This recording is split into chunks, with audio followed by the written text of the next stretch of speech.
আসসালামু আলাইকুম এভরিওয়ান, কি অবস্থা সবার, কেমন আছেন? নতুন আরেকটি ভিডিও দেখার জন্য আপনাদের সকলকে ওয়েলকাম করছি। ক্যাপশন দেখে তো আপনারা বুঝেই গিয়েছেন আজকে আমি যাচ্ছি হচ্ছে ইন্ডিয়াতে। আর এখানে আমার ভাই বোন যুদ্ধ করতেছিল কে আমার লাগেজটা আগে নিতে পারবে। এই যে দেখেন আমি একটু একটু করে ভিডিও করছি পেছন থেকে লুকিয়ে লুকিয়ে।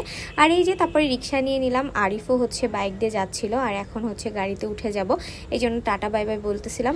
আপনারা কিন্তু অবশ্যই কমেন্ট করে জানাবেন আপনারা কে কোথা থেকে ভিডিও দেখছেন। আর আকাশটা দেখেন এত সুন্দর ছিল, আর অনেক অনেক অনেক বেশি গরমও ছিল, রোদও ছিল। আর এই যে গাড়িতে উঠে মাস্ক পরে বসে আছি এই গরমের ভেতর, কারণ গাড়ির ভেতরে যে স্মেল ওইটা একদমই সহ্য করতে পারি না আমি, মানে খুবই ঝামেলা। আর এই রোডটা কোন রোডটা বলেন তো? এটা হচ্ছে বেনাপোলের রোড। এই রোড তো অনেক বেশি সুন্দর, দুই পাশে একদম গাছ বড় বড়। এই রোডটা এমনি অনেক ভালো লাগে। তারপর এই যে সবকিছু পাসপোর্ট কমপ্লিট করা হয়ে গিয়েছে, এখন হচ্ছে ভেতরে যাইতে হবে। এই যে মামা মামি সবাইকে আমি একটু একটু করে আবার ভিডিওতেও নিয়েছিলাম। এখানে হচ্ছে আমরা বসেছিলাম বেশ কিছু সময়, বসে থেকে সবকিছু লেখা টেখা কমপ্লিট করতেছিলাম। আমি আবার একটু একটু করে ভিডিও করছি। এগুলোর ভেতরে আসলে ভিডিও করা অ্যালাউ না, তো তারপরে আর কি ওইভাবে ভিডিও করা হয়নি। ফাইনালি আমরা বের হয়ে গিয়েছি আর আমি বলতেছিলাম বলো তোমাদের ইন্ডিয়া এসে অনুভূতি কি মামা মামিকে। আর আজকে তেমন ভিড়ও ছিল না, আর আমরা হচ্ছে বিকাল টাইমে আসছি, মানে দুপুর টাইমে, বিকাল টাইম না। তো এই যে একটু একটু করে সবকিছু ভিডিও করছি আপনাদের জন্য। তারপর এখান থেকে টাকা সবকিছু চেঞ্জ করে, আর এই লাইনটা দেখেন সব হচ্ছে বাংলাদেশে যাচ্ছে। এই লাইনটা যে কত বড় আমি জাস্ট অর্ধেকের থেকে ভিডিও করছি, এর সামনে এরকম আরো এতটা আছে, মানে এর থেকেও বেশি আছে। আমি আসলে নিজেই ভাবতেছিলাম যে কেন এত লোক দাঁড়িয়ে আছে। পরে অটোওয়ালা বলতেছে সবাই বাংলাদেশেই যাচ্ছে দিদি।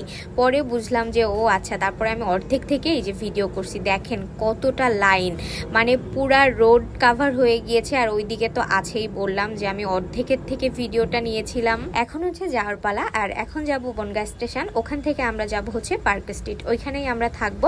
তো আর কি এখানে বসে বসে সবাইকে ফোন দিচ্ছিলাম, আম্মুকে আব্বুকে আরিফকে, যে আমরা পৌঁছাই গেছি এদিকে। আর এইদিকে আমরা ঝটপট করে নামতেছিলাম, কারণ আমরা মাত্রই গেছি আর তখনই ট্রেন আসছে। আর এখানে একদমই ট্রেন বেশি টাইম একদমই থাকে না, তো একদম পুরো বলা যায় যে দৌড়াই দৌড়াই ট্রেন ধরছি, এরকম একটা অবস্থা। ফাইনালি এই যে ট্রেনে উঠেও পড়ছি, মানে আর এমন একটা অবস্থা ছিল যে 10 সেকেন্ড যদি দেরি করতাম ট্রেনটা মিস করতাম। আর পরে ট্রেন আরো অনেক পরে ছিল। পরে এই যে একটা কাঁচা ছোলা মাখানো, এটা আমি কখনো টেস্ট করি নাই, ভাবলাম এটা টেস্ট করা যাক। তো টেস্ট করে আসলে অনেক মজা লাগছে। এটা ঝাল পেঁয়াজ, একদম ঝালটা অনেক কড়া করে দিয়েছিল, এটা খাইতে খুবই মজা লাগছে। পরে আর কি ট্রেনের ভেতর আর ওইভাবে ভিডিও করা হয়নি। আমরা হচ্ছে দমদমে নেমে গেলাম, এখন আমরা মেট্রো দিয়ে যাব হচ্ছে পার্ক স্ট্রিট। এই যে একদম নিচে চলে যাচ্ছিলাম, কারণ নিচের দিকেই যাইতে হবে। আর এই যে সবাই একসাথে হাঁটতেছিলাম, চলতেছিলাম, ফিরতেছিলাম, ভালোই মজা লাগতেছিল। তারপর একটা চার দোকান থেকে চা খেয়েছি, এই কেকটা খেয়েছিলাম। চালা মামা আমাকে বললো যে এই কেকটা অনেক মজা, তো ভাবলাম যে টেস্ট করি। কেকটা আসলে অনেক বেশি মজার ছিল, বলতেছিল মামা যে পরবর্তীতে এসে আপনি আবার খুঁজবেন। তো আসলেই কিন্তু অনেক মজা ছিল। পরে তারপরে এই যে উঠে পড়েছি, একদমই বেশিক্ষণ দাঁড়ায় থাকতে হয়নি আর টাইমও বেশিক্ষণ লাগেনি। এই যে দেখেন আবার নেমেও পড়েছি, আর ট্রেন আবার ছোটাও শুরু করে দিয়েছে। এখানে সবকিছু আসলে এত ফাস্ট, আর স্টেশনটা দেখেন কি পরিষ্কার পরিচ্ছন্ন সবকিছু, এই ব্যাপারগুলো আমার খুবই ভালো লাগে। আর এখানে আপনারা আমার চেহারাটা দেখেন, মানে একদম পুরো এক্সস্টেড অবস্থা, খুবই বাজে অবস্থা হয়ে যায়, কারণ পুরা জার্নির ভেতরে ধুলা বালি ময়লা। তারপরে এই যে আমরা হাঁটতে হাঁটতে এখন হচ্ছে সব থেকে যুদ্ধ করার পালা, হোটেল নিতে হবে। সোজা চলে আসলাম হচ্ছে মার্কেট স্ট্রিটে। আমরা হচ্ছে আরামবাগে উঠেছি, আরামবাগেই আমরা সবসময় এসে উঠি, আমি আগেও আপনাদেরকে ভিডিওতে বলেছি। তার ভেতরে একটা থামস আপ নিয়েছিলাম, থামস আপ তো খাইতেই হবে কলকাতায় এসে। আর এটাই হচ্ছে আমার রুমটা, এটা থেকে বেলকনির ভিউটা অনেক সুন্দর। এই যে দেখেন আমি অলরেডি একটা রিলস আপলোড করেছি, ওখানে আপনারা দেখেছেন। এটা হচ্ছে 6 তলার উপরে, বেশ সুন্দর লাগে আর একদম পুরো সব কিছু দেখা যায়। আমার কাছে তো বেশ ভালোই লাগে, একটু একটু করে আপনাদের জন্য ভিডিও করছি। আর এখন আমি বেলকনিতে বসে বসেই হচ্ছে ভয়েস দিচ্ছি, এত বাতাস হচ্ছে। আপনারা কিন্তু জানাবেন কে কোথা থেকে আমার ভিডিও দেখছেন এবং আমার ভিডিও আপনাদের কাছে কেমন লাগে। আর যাদের কাছে ভালো লাগে না আপনারা প্লিজ ইগনোর করবেন, তবে আপনাদের কাছে রিকোয়েস্ট আপনারা ব্যাড কমেন্ট করবেন না। সবাই আসলে বলে না রাতের কলকাতা অনেক সুন্দর, আসলেই কিন্তু রাতের কলকাতা অনেক সুন্দর। যদিও আমি অনেক বেশি হয়তো ঘোরাফেরা করিনি, তবে যতটুকু ঘুরছি ফিরছি, আগেও যেহেতু কয়েকবার এসছি, আমার কাছে তো বেশ ভালোই লাগে। পরে আমরা ফ্রেশ ট্রেশ হয়ে বের হইলাম। আর এই যে দেখেন এইভাবে চেক করতে হয় রুমের দরজা লক করা হয়েছে কিনা, মানে আমার খুব ঝামেলা হয় যে আমি রুমের দরজা লক করছি কিনা, কোনো কিছু লক করছি কিনা। না এরকম হইলে। তো আমি অন্তুকে বলছিলাম যে একটু চেক করতে, ও ওইভাবে চেক করতেছিল। পরে আমরা বের হয়ে পড়লাম, কারণ আমাদের সবার হচ্ছে ক্ষুধায় একদম আমরা আর কিছু চোখে মুখে দেখতেছিলাম না। আর এই যে দেখেন মামা আমাদের পুরা পিওর বাঙালি, একদম লুঙ্গি পরে বাঙালি স্টাইলে যাচ্ছে খাইতে। আমি এটাই বলতেছিলাম, পেছন থেকে আবার মামাকে ডাকও দিলাম। পরে হচ্ছে আমরা চলে গেলাম প্রিন্সে। এখানে আমি আগে পরে কখনো খাই নাই, তো ভাবলাম যে এখানে টেস্ট করা যাক কেমন। তবে এখানকার খাবার মজা। যারা কিনা আপনারা একদম ভর্তা ভাজি তরকারি খুঁজতেছেন, আপনারা কিন্তু চাইলে প্রিন্সে যাইতে পারেন খাইতে। নিচে হচ্ছে একদমই জায়গা ছিল না। পরে হচ্ছে আমরা দোতলায় চলে গেলাম। দোতলায় গিয়ে হচ্ছে এই যে দেখেন আপনাদেরকে দেখাবো, একদম খুব নিচু, একদম মানে মাথায় লেগে যাচ্ছিল এরকম একটা অবস্থা। এই যে আমি আবার একটু হাই হ্যালো করতেছিলাম, পরে বসে পড়লাম, বসে বসে এখানে খাবার অর্ডার করতেছিলাম। আর এই যে আমি একটু ঢং করতেছিলাম, যাই হোক বাদ দেন। এখানে বসে বসে আপনাদেরকে হাই দিচ্ছিলাম, বলতেছিলাম আজকে আমি ফার্স্ট টাইম খেতে আসছি প্রিন্সে, আপনাদের সাথে শেয়ার করব। আর খাওয়া দাওয়া নিয়ে তো একটা ভিডিও হবেই, কলকাতায় এসেছি আর খাওয়া দাওয়ার নিয়ে যদি ভিডিও না করি তাহলে কি হয় বলেন তো।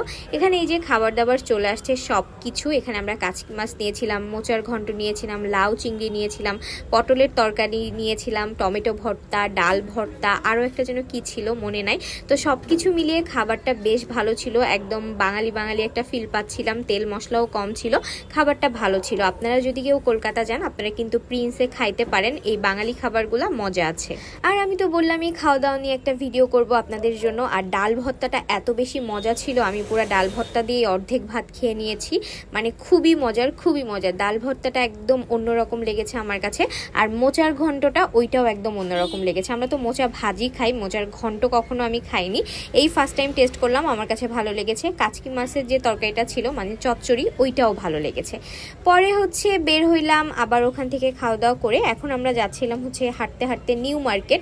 আর যেহেতু আজকে ছিল রবিবার, রবিবারে হচ্ছে সবকিছু যেহেতু এখানে বন্ধ থাকে, নিউ মার্কেট ওপেন ছিল মানে রোড সাইডে যে দোকানগুলো, কিন্তু আমাদের যেহেতু প্রায় 10:30 বেজে গিয়েছিল তখন দেখি সবকিছুই প্রায় বন্ধ হয়ে গিয়েছে। তারপরে আমরা একটু হাঁটাহাঁটি করতেছিলাম, একটু ঘোরাঘুরি করতেছিলাম, করে আবার ব্যাক করছি।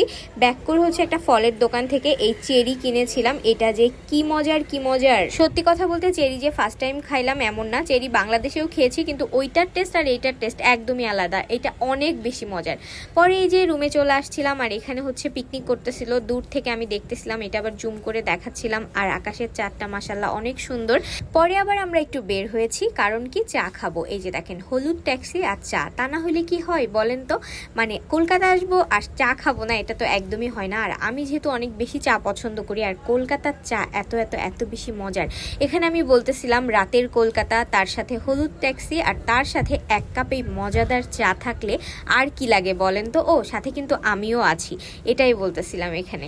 এই তো এভাবেই কেটে গেল দাদাদের দেশে প্রথম দিন, মানে আজকেই প্রথম দিনের ভিডিও আপনাদের সাথে শেয়ার করলাম রাতের বেলা। তারপর একটু হাঁটাহাঁটি করে রুমে চলে আসছিলাম, পানি তারপরে হচ্ছে জুস কিনে নিয়ে। তো এই ছিল আজকের ভিডিও। আপনারা জানাবেন কেমন লাগলো, কে কোথা থেকে দেখছেন। সকলে ভালো থাকবেন, সুস্থ থাকবেন, আর অবশ্যই পেজে নতুন হলে ফলো দিবেন। আল্লাহ হাফেজ।